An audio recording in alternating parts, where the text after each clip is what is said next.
बच्चों, बोर्ड मास रूल का हम अच्छी तरह से इस्तेमाल करते हैं सिंप्लीफिकेशन के सवाल में, चाहे जहाँ से भी, चाहे बीजगणित के सवाल में हो, चाहे जहाँ से भी सवाल आए, लेकिन उसमें अगर हम बोर्ड मास का इस्तेमाल नहीं करते हैं तो हमारा सवाल अर्थ का अनर्थ हो जाता है। तो हमको सबसे पहले बोर्ड मास को सीखने की ज़रूरत होती है। जैसे जोड़ घटाना गुणा भाग सब चीज़ सीखते हैं ना, उसी तरह से हमको बोर्ड मास भी सीखने की ज़रूरत है, क्योंकि जब हम जोड़ घटाना गुणा भाग सब सीख लेते हैं तो हमको बिल्कुल काम सरलता से बनने लगता है। कुल मिलाकर के हम ये कहना चाह रहे हैं कि बोर्ड मास का जो रूल है वो सिंप्लीफिकेशन में सबसे सरलता से हल हो जाता है, सबसे सरलता से लागू किया जाता है, लेकिन उत्तर प्राप्त करने में थोड़ा सा दिक्कत होता है और उस दिक्कत को हमको आसानी से सरलता से हल कर लेना है। जैसे हमारे पास जो दिक्कत है उस दिक्कत का काम क्या है, देखिएगा। वो दिक्कत क्या है हमारे पास कि बोर्ड मास में हमको ये पता नहीं होता है कि हम किस तरह से और कहाँ पे मान रखें। तो हम आपको यहाँ पे चर्चा करते हैं बोर्ड मास को समझा करके कि बोर्ड मास का इस्तेमाल कैसे किया जाता है और इसका नियम क्या होता है। इसको साधारण स्थिति में को का भाग योग कहते हैं। का की क्रिया पीछे भाग तब गुणा तब जोड़ घटाओ, इसका ये नियम होता है। का की क्रिया पीछे भाग तब गुणा तब जोड़ घटाओ, का करके पुनः भाग कर तब गुण ले सुजानो, ये वाला नियम जो है यहाँ पे लग रहा है। यही चीज है हमको बोर्ड मास में। देखिएगा, सबसे पहले अपन बोर्ड लिखते हैं BODMAS और इस बोर्ड मास का मतलब समझते हैं कि बोर्ड मास का मतलब क्या होता है। देखिएगा, बने रहिएगा। अब हमको बोर्ड मास बी का मतलब होता है ब्रैकेट, और भैया ब्रैकेट का मतलब होता है कोष्ठक, और कोष्ठक को इसी क्रम में हल नहीं करते हैं। इसका एक निश्चित क्रम होता है। किस कोष्ठक को ओपन कैसे करते हैं, जैसे सवाल लिखा हुआ है और उसमें कई सारे कोष्ठक लगे हुए हैं, उसको कैसे ओपन करते हैं। सबसे पहले बार कोष्ठक ओपन करते हैं। ये बार कोष्ठक है, इसको बार कोष्ठक कहते हैं। इसके बाद स्मॉल कोष्ठक छोटा कोष्ठक होता है, फिर मझला कोष्ठक होता है यानी कर्ली ब्रैकेट होता है, और स्क्वायर ब्रैकेट होता है यानी बड़ा कोष्ठक होता है। इसको खोलने का क्रम भी यही होता है भैया, छोटा कोष्ठक, मझला कोष्ठक, बड़ा कोष्ठक और बार कोष्ठक। लेकिन क्रम क्या होता है, पहले बार कोष्ठक खोलेंगे, छोटा खोलेंगे, मझला खोलेंगे, इसके बाद बड़ा खोलेंगे। ठीक है, इसको ध्यान रखिएगा। ओ का मतलब होता है आप, और आप का हिंदी होता है का, मतलब ब्रैकेट का डिवाइड करना है सबसे पहले, मतलब भाग करना। इसको क्या कर देना है, भाग कर देना है। ठीक है, और जब भाग करेंगे ना तो एक सरल चीज हमको प्राप्त हो जाएगा, उसका उत्तर। देखिए, m का मतलब होता है मल्टीप्लिकेशन, जिसका मतलब होता है गुणा।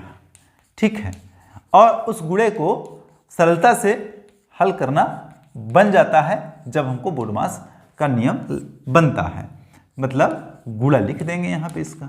फिर देखिएगा, a का मतलब होता है एडिशन, और जिसका मतलब होता है जोड़। ठीक है, अब इसको हम जोड़ लिखेंगे हिंदी में, इसके बाद जोड़ेंगे। s का मतलब होता है सब्सट्रैक्शन, जिसको कहते हैं घटाना। ठीक है ना, सब्सट्रैक्शन, और यहां पे हमको लिखना है हिंदी में घटाना। इस नियम के आधार पर इन सारी चीजों से गुजरना पड़ेगा, तब हमको किसी भी सरलीकरण के लंबी वाली श्रृंखला को हल करने में कोई दिक्कत नहीं होगी, सरलता से हल कर लेंगे। इतनी सारी लंबी आती है, इतना लंबा आता है, अब उसको हम लगे 1 घंटा 2 घंटे हल करने, अरे भैया इसे में कैसे काम बनेगा। देखिएगा, इसको हमको अच्छे से जानना पड़ेगा। अब हम एक सवाल लेकर के आते हैं, लेकिन उसके पहले ये जान लेते हैं क्या करते हैं। ब्रैकेट को बार, स्मॉल, कर्ली और स्क्वायर इसी क्रम में खोलते हैं अपन। ऑफ मतलब क्रिया, डी मतलब डिवाइड करते हैं, मल्टीप्लिकेशन, एडिशन, सब्सट्रैक्शन। मतलब अगर हमारे पास ऋण और गुणा है ना तो पहले गुणा करेंगे फिर ऋण करेंगे। अगर धन और ऋण है ना तो पहले धन करेंगे फिर ऋण करेंगे।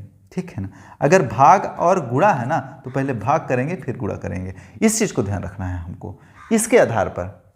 और डिवाइड में जैसे हम देख लेते हैं, मान लो 10 भागे 2, ठीक, धन 1 गुणे 3 ऋण 2, ठीक, भागे 2 धन 7। अब देखिएगा, देखिए बहुत लंबी श्रृंखला हो गई, लेकिन है तो सरल, देखने में सरल दिख रहा है, आसानी से लग रहा है कि हल हो जाएगा। बिल्कुल, इसको एक काम करना है आपको। क्या काम करना है, भाग पहले करना है। इसमें जितने भी भाग वाली चीज है उसको बट्टे के रूप में लिख देंगे। तो 10/2 धन 1 गुणे 3 ऋण 2/2 धन 7। देखिए सरल हो गए, सरल हो गए, बिल्कुल सरल हो गए, बिल्कुल सरल, एकदम सरल।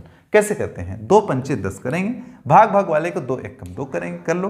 तो 5 धन 1 गुणे 3 ऋण 1 धन 7। देखिएगा सरलता से एकदम फटाक से काम बन गया हमारा। तो 5 1 और 6 नहीं करेंगे, ऐसा बिल्कुल नहीं करेंगे। हम क्या करेंगे, जब हमने कहा कि गुणा या ऋण हो तो पहले गुणा करेंगे, गुणा या धन हो तो पहले गुणा करेंगे, तो पहले गुणा। 3 1 कम 3, तो 5 धन 3 प्राप्त हो जाएगा, ऋण 1 धन 7। और जब जोड़ और घटाना हो साथ में और एक लाइन में लिखी हुई हो तो हम क्या करेंगे, हम करेंगे पहले जोड़, इसके बाद क्या करेंगे घटाना। तो पहले जोड़ कर दो, तो 5 और 3 8, 8 में 7 जोड़ोगे तो 15 हो जाएगा। और ऋण 1 लिखोगे यहाँ पे बबुआ, तो 1 लिख दो। 15 में 1 घटा दोगे ना तो तुमको 14 प्राप्त हो जाएगा। तो आप लोगों के पास ये 14 इसका उत्तर प्राप्त हो गया। ये जो क्वेश्चन है ये एकदम सटीक है, एकदम सटीक है। इस तरह से सरलीकरण के लंबी श्रृंखला आती है। मैंने कहा कि सरलीकरण को जो लंबी श्रृंखला आती है उस श्रृंखला पर हमको ध्यान देना है। और अगर लंबी श्रृंखला को लगाने के लिए हमको इन सब चीज़ों का इस्तेमाल करना पड़े तो ये तो सोने पर सुहागा है, इससे बेहतर फिर कुछ नहीं हो सकता है। चलिए अब एक और सवाल ब्रैकेट वाला, जैसे 4 - 3 स्मॉल ब्रैकेट प्लस 3। देखिए स्मॉल ब्रैकेट लगा लेते हैं, इसके बाद -4 कर्ली ब्रैकेट लगा देते हैं और स्क्वायर ब्रैकेट के पहले +2 लगा देते हैं। चलिए अब इसको हल करेंगे, इसको हल करेंगे जैसे मैंने कहा था पहले, bar bracket, small bracket, curly bracket, square bracket, इसी हिसाब से आपको उत्तर लेकर के आना है। तब क्या करोगे, तब करोगे सबसे पहले इसको करोगे तो 4 में 3 घटाओगे तो 1 बचेगा, और 1 में 3 जोड़ोगे तो 4 बचेगा। अब 4 में ये वाला 4 कर दोगे ना तो कर्ली ब्रैकेट भर बचेगा, इसमें ध्यान रहे। अब ये वाला स्क्वायर है तो यहाँ पे धन 2 कर दोगे, चलो 4 में 4 घटाओगे तो 0 बचेगा, और यहाँ पे धन 2 करोगे तो ये वाला स्क्वायर बटे ब्रैकेट लग जाएगा, मतलब 2 का 2 प्राप्त हो जाएगा। इस तरह से आपका उत्तर प्राप्त हो गया। इसको ध्यान रखिएगा, गड़बड़ी नहीं करिएगा, बिल्कुल आसानी से धैर्यता से इसको हल करते रहिए, आपसे बिल्कुल बनते रहेगा। अब ध्यान रखिएगा कि चाहे कंपटीशन के एग्जाम क्यों ना हो या कि रिटन एग्जाम क्यों ना हो, इस सवाल को, बोर्ड मास नियम को इस तरह के सवालों में इस्तेमाल करना अच्छे से सीखना पड़ेगा। अभी पटवारी का परीक्षा आने वाला है, एमपी पटवारी का नोटिफिकेशन जो है जल्दी आने वाला है, और एमपी पटवारी के नोटिफिकेशन के बाद जो है हमारी एमपी पटवारी का ऑनलाइन क्लास चालू हो जाएगा। आप देखेंगे कि सारे उसमें से जितने भी आप ओल्ड पेपर्स हैं सारे ओल्ड पेपर्स हल कराए जाएंगे, गणित के सारे फैक्ट्स जो है उसमें क्लियर किए जाएंगे, और जितने भी जीके के सवाल हैं पटवारी से रिलेटेड वो सारे हल किए जाएंगे। ठीक है, करंट अफेयर्स के सवाल भी हल किए जाएंगे। बहुत बहुत शुक्रिया वीडियो देखने के लिए, धन्यवाद।